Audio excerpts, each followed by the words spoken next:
CIA's secret missions, the untold global impact. Secret missions, covert coups, hidden agendas, you know, the kind of stuff that gets buried under a mountain of red tape and classified documents. We're talking about the CIA, man. These guys are the real deal, operating in the shadows, pulling strings like a puppet master on a global scale. From toppling governments to manipulating elections, the CIA's reach extends far beyond what most people can even imagine. Picture this. It's the aftermath of World War II. The world's still smoldering, trying to pick up the pieces. But from the ashes of this global conflict rises a new kind of war, a Cold War.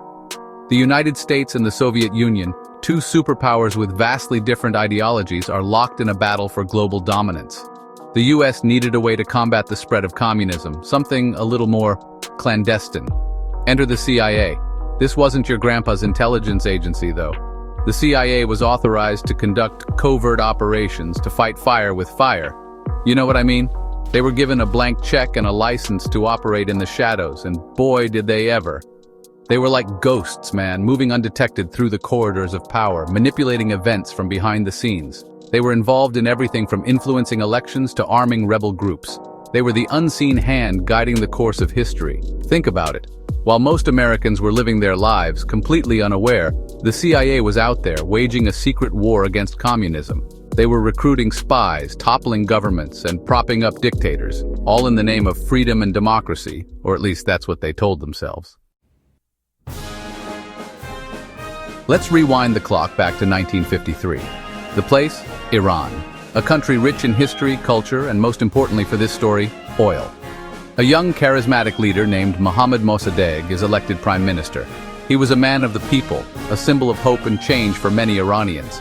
He's got big plans for his country, including this radical idea of, get this, nationalizing Iran's oil industry.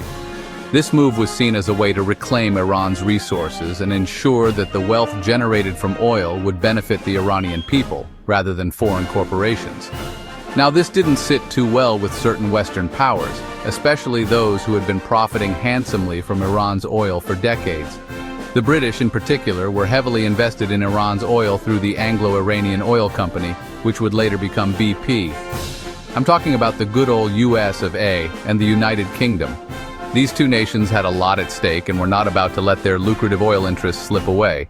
They weren't about to let some democratically elected leader mess with their oil supply, right? So they started plotting, scheming, and looking for ways to undermine Mossadegh's government. So what did they do? They called in the big guns, the CIA. The Central Intelligence Agency, with its vast resources and covert operations expertise, was the perfect tool for the job.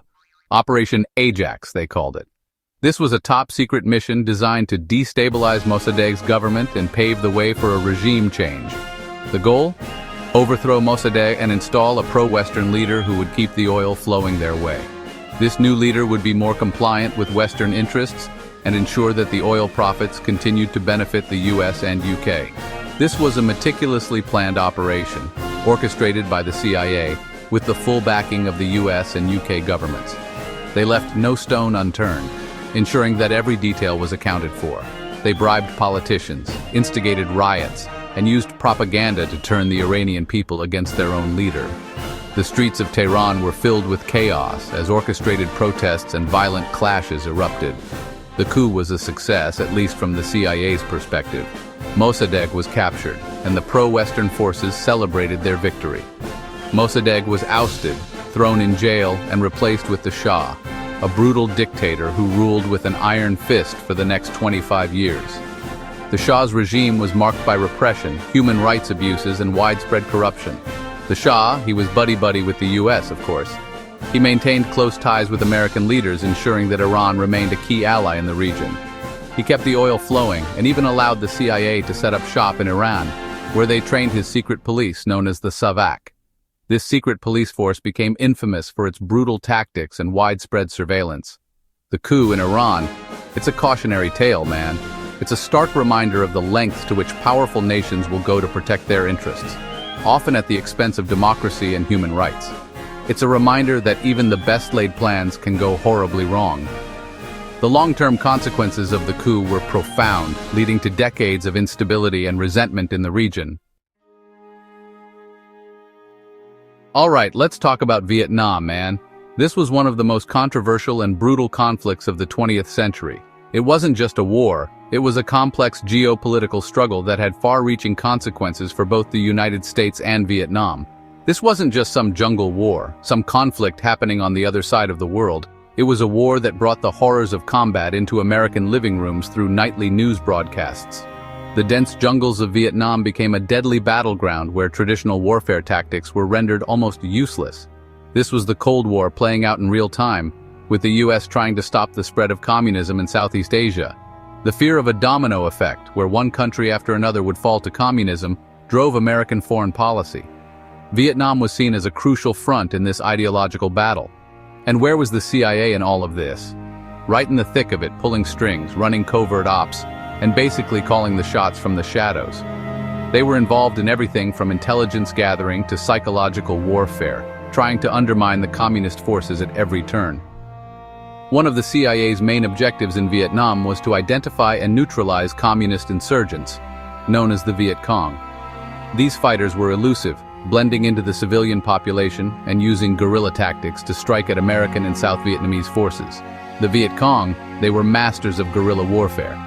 They knew the terrain like the back of their hand and used it to their advantage, setting traps and ambushes that made life a living hell for American soldiers. They blended in with the civilian population, making it almost impossible to tell who was friend or foe. This created a situation where innocent civilians often got caught in the crossfire, leading to tragic consequences and further complicating the American mission. So, the CIA came up with this program called the Phoenix Program. It was a controversial initiative aimed at dismantling the Viet Cong's infrastructure by targeting its leadership and supporters.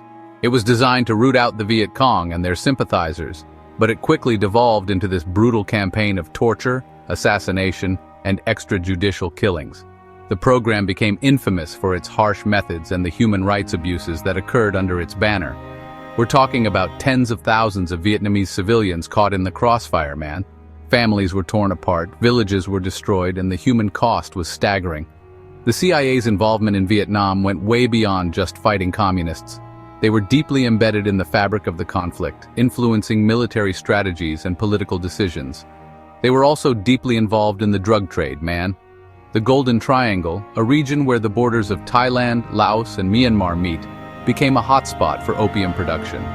The CIA was working with local drug lords to smuggle heroin out of Southeast Asia, using the profits to fund their covert operations. This illicit trade had devastating effects, both in Southeast Asia and back in the United States, where heroin addiction became a major problem. The Vietnam War was a dark chapter in American history, man. It sparked massive protests back home, divided the nation, and left a lasting scar on all those who were involved. And the CIA, they were right there in the middle of it, pulling the strings, making a bad situation even worse. Their actions in Vietnam remain a controversial and often criticized aspect of the war, highlighting the complex and often murky nature of intelligence work during times of conflict. Alright, let's talk about one of the CIA's biggest blunders, shall we? Buckle up, because this is a tale of ambition, miscalculation, and sheer audacity. The Bay of Pigs invasion. Just the name conjures up images of a botched military operation. It's like the poster child for covert operations gone wrong. A textbook example of how not to conduct a secret mission. Picture this. It's 1961, the Cold War is in full swing, and Fidel Castro's communist regime has just taken over Cuba right under America's nose. The US is in a state of panic. Now, the US government, they weren't too keen on having a communist country just 90 miles off the coast of Florida, so they decided to do something about it. They wanted to nip this problem in the bud, enter the CIA with a plan so bold, so daring, so incredibly misguided, that it's hard to believe anyone thought it would work. They were confident, perhaps overly so. The plan was to train a group of Cuban exiles, arm them to the teeth, and send them back to Cuba to overthrow Castro. These exiles were supposed to be the heroes who would liberate their homeland. They called it Operation Pluto, but it would become infamously known as the Bay of Pigs invasion, a name that would go down in history for all the wrong reasons. The CIA, they were convinced that this ragtag group of exiles would be welcomed as liberators by the Cuban people, who would rise up against Castro and join their cause. They expected a warm reception. They were wrong, my friend. Dead wrong. The Cuban people did not rise up. Instead, they stood by Castro. The invasion was a disaster from the get-go. Poor planning, lack of support, and underestimating Castro's forces led to a quick and humiliating defeat. The Bay of Pigs invasion was a humiliating defeat for the United States and a major propaganda victory for Castro and the Soviet Union. It strengthened Castro's position and embarrassed the US on the global stage. All right, let's talk about the war on drugs, man. This thing, it's been going on for decades, and it's had a devastating impact on Latin America. And guess who's been right in the middle of it all? You guessed it, the CIA. Now, I'm not saying the CIA invented the drug trade or anything like that, but they definitely played a role in shaping it, manipulating it, and using it to their advantage. Let's rewind the clock back to the 1980s. Central America is a hotbed of political instability, with leftist revolutions popping up all over the place. The US government, they're freaking out, man. They see the specter of communism spreading throughout the region, and they're determined to stop it at all costs. Now, one of the groups the CIA was backing was the Contras, a right-wing rebel group fighting against the Sandinista government in Nicaragua. The Contras, they were brutal, man. They were known for human rights abuses, terrorism, and drug trafficking, but the CIA, they didn't seem to care. So, there you have it, folks.